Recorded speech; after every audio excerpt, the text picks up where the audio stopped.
Chapter 16. Breathe, said the old man. Get away from the rabbit. I ain't playing you stand and stare. Yes, ma'am, said Breeze. He wiped his nose with the back of his hand and continued to look up at Edward. The boy's eyes were brown with flecks of gold shining in them. Flecks.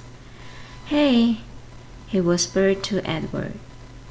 A crow settled on Edward's head, and the boy flapped his arms and shouted, Go on, get. And the bird spread his wings and flew away. Breeze, shouted the old man. Ma'am, said Breeze. Get away from the rabbit. Do you work? I ain't gonna say it again. Yes, ma'am, said Breeze. He wiped his hand across his nose. I'll be back to get you, and he said to Edward. The rabbit spent the day hanging by his ears, baking in the hot sun, watching the old woman and Breeze weed and hoe the garden. Whenever the woman wasn't looking, Breeze raised his hand and waved. The bird circled over Edward's head, laughing at him. What was it like to have wings? Edward wondered. If he had had wings when he was tossed overboard, he would not have sunk to the bottom of the sea. Instead, he would have flown in the opposite direction, up into the deep, bright blue sky. And when Lolly took him to the dump, he would have flown out of the garbage and followed her and landed on her head, holding on with his sharp claws. And on the train, when the man kicked him, Edward would not have fallen to the ground. Instead, he would have risen up and sat on the top of the train and laughed at the man, cow, cow, cow. In the late afternoon, Breeze and the old lady left the field. Breeze winked at Edward as he walked past him. One of the crows lighted on Edward's shoulder and tapped with his back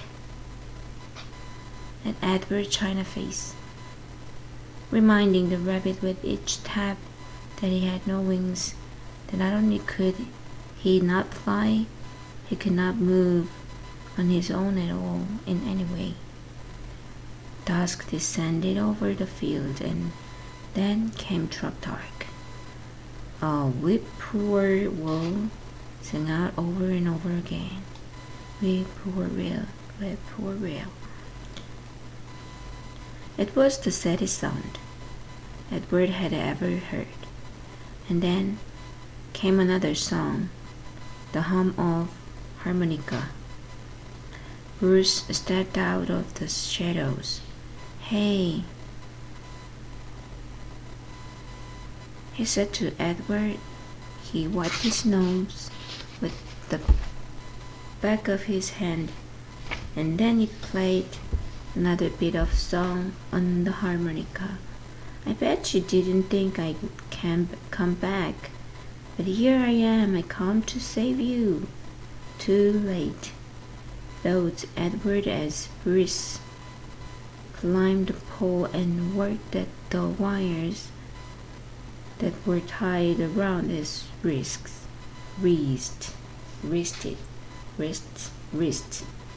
I'm nothing but a hollow rabbit. Too late, thought Edward as Breeze pulled the nails out of his ears. I'm only a doll made of china. But when the last nail was out and he fell forward into Brice's arms, the rabbit felt a rush of relief. The feeling of relief was followed by one of joy. Perhaps, he thought, it is not too late after all for me to be saved. Chapter 17. Brice slung Edward over his shoulder. He started to walk. I come to get you for Sarah Ruth. Brice said, You don't know Sarah Ruth. She's my sister. She's sick. She had her a baby doll made out of china. She loved the baby doll, but he broke it. He was drunk and stepped on that baby's head and smashed it into 100 million pieces. Damn pieces were so small, I couldn't make them go back together. I couldn't. I tried and tried. At this point in his story, Brice stopped walking and shook his head and wiped at his nose with the back of his hand. Sarah Ruth ain't had nothing to play with since. He won't buy her nothing. He says she don't need nothing. He says she don't need nothing because she ain't gonna leave. But he don't know. Brice started to walk again. He don't know, he said. Who he was not clear to Edward. What was clear was that he was being taken a child to make up for the loss of a doll. How Edward loathed dolls, and to be thought of as a likely replacement for a doll offended him. But still, it was, he had to admit, a highly preferable alternative to hanging by his cars from a post. The houses in which Bruce and Sarah Ruth lived was so small and crooked that Edward did not believe at first that it was a house. He mistook it instead for a chicken coop.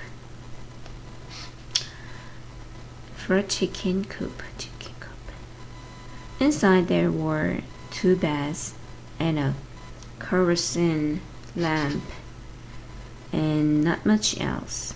Bruce laid Edward at the foot of one of the beds and then lit the lamp. Sarah, Brice whispered. Sarah Ruth, you got to wake up now, honey. I brought you something. He took the harmonica out of his pocket and played the beginning of a simple melody. The little girl sat up in her bed and immediately started to cough. Brice put his hand on her back. That's all right, he told her. That's okay. She was young, maybe 4 years old, and she had white blonde hair, and even in the poor light of the lamp, Edward could see that her eyes were the same gold-flecked brown as Brice. That's right, said Brice. You go on ahead and cough. Sarah Ruth obliged him. She coughed and coughed and coughed. On the wall of the cabin, the kerosene light cast her trembling shadow, hundred over and small. The coughing was the saddest sound that Edward had ever heard, sadder even than the mournful call of the whippoorwill. Finally, Sarah Ruth stopped. Brice said, You want to see what I brought you? Sarah Ruth nodded. You got to close your eyes. The girl closed her eyes. Bruce picked up Edward and held him so that he was standing straight like a soldier at the end of the bed. All right now, you can open them. Sarah Ruth opened her eyes and Bruce moved Edward's china legs and china arms so it looked as if he were dancing. Sarah Ruth laughed and clapped her hands. Rabbit, she said. It's for you, honey, said Bruce. Sarah Ruth looked first at Edward and then at Bruce and then back at Edward again, her eyes wide and disbelieving. He's yours. He's yours. Mine? Sarah Ruth, Edward was soon to discover, rarely said more than one word at a time. Words, at least several of them strung together, made her cough. She limited herself. She said only what needed to be said. Yours, said Bruce. I got him special for you. This knowledge provoked another fit of coughing in Sarah Ruth, and she hunched over again. When the fit was done, she uncurled herself and held out her arms. That's right, said Bruce. He handed Edward to her. Baby, said Sarah Ruth. She rocked Edward back and forth and stared down at him and smiled. Never in his life had Edward been cradled like a baby. Evelyn had not done it, nor had Nellie, and most certainly Boo had not. It was a singular sensation to be held so gently and yet so fiercely, to be stared down at with so much love. Edward felt the whole of his china body flood with warmth. You going to give him a name, honey? Bruce asked. Jangles, said Sarah Ruth without taking her eyes off Edward.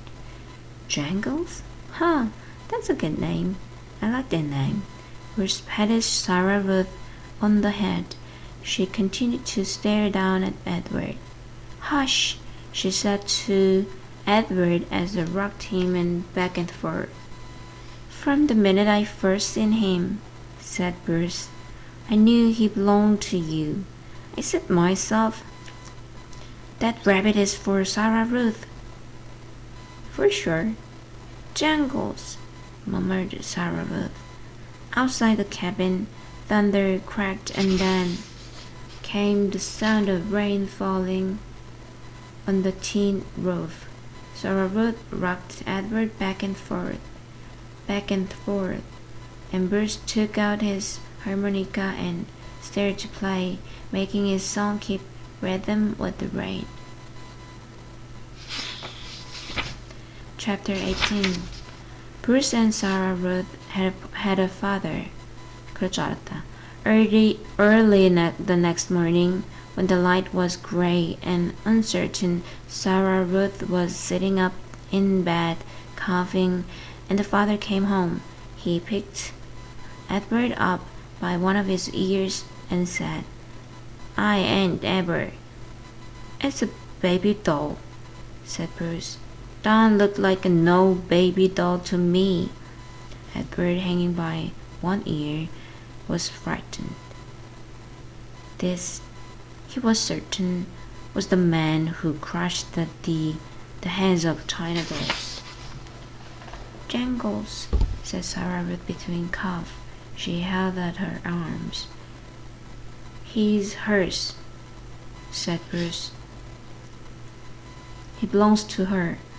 The father dropped Edward on the bed, and Bruce picked up the rabbit and handed him to Sarah Ruth. I don't matter anyway, said the father. It don't make no difference, none of it. It doesn't so matter, said Bruce. It does so matter. Don't you sass me, said the father.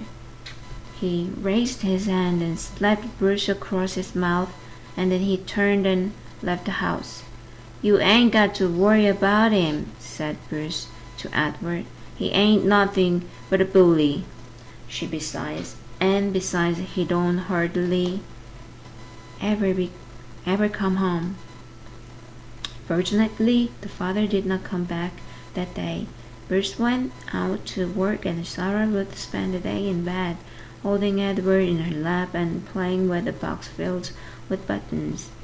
"Pretty," she said to Edward as she lined up the buttons on the bed and arranged them into different patterns.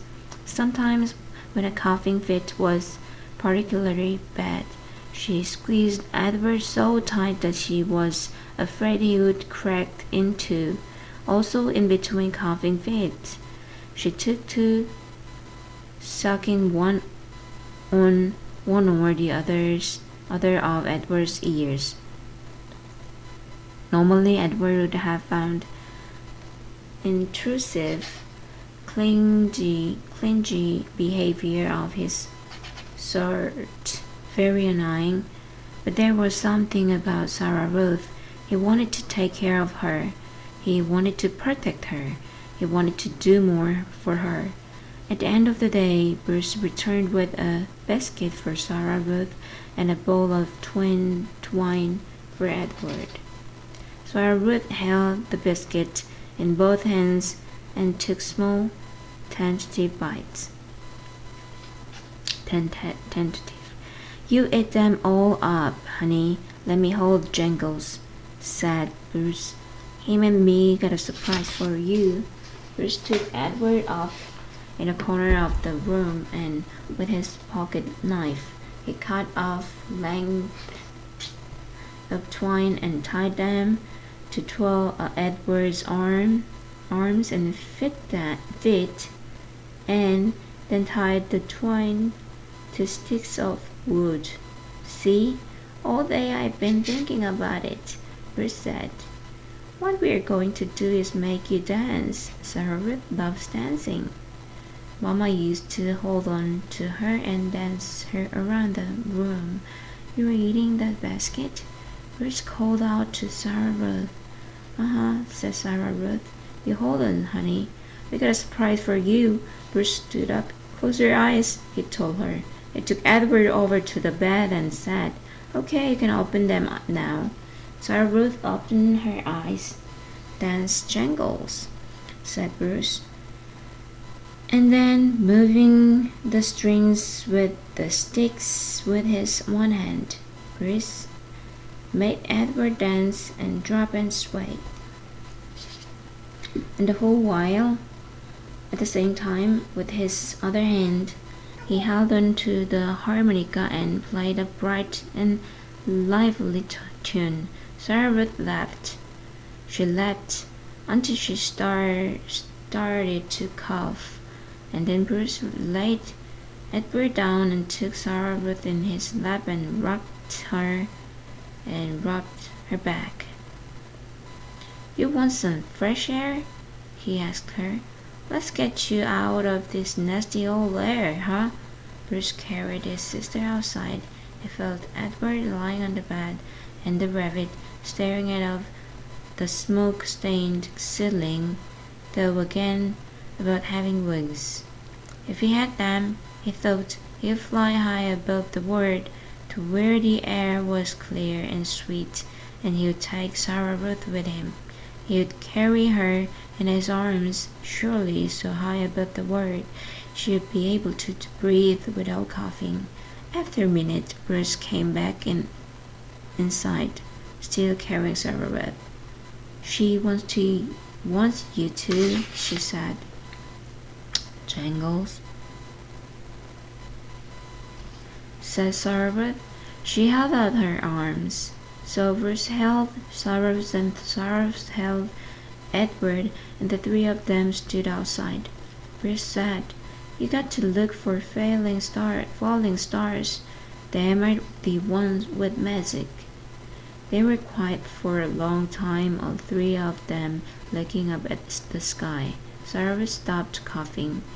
Edward thought that maybe she had fallen asleep. There, she said, and she pointed to a star streaking through the night sky. Make a wish, honey, Bruce said, his voice high and tight. That's your star. You make you a wish for anything you want. And even though it was Sarah Ruth's star, Edward wished on it too.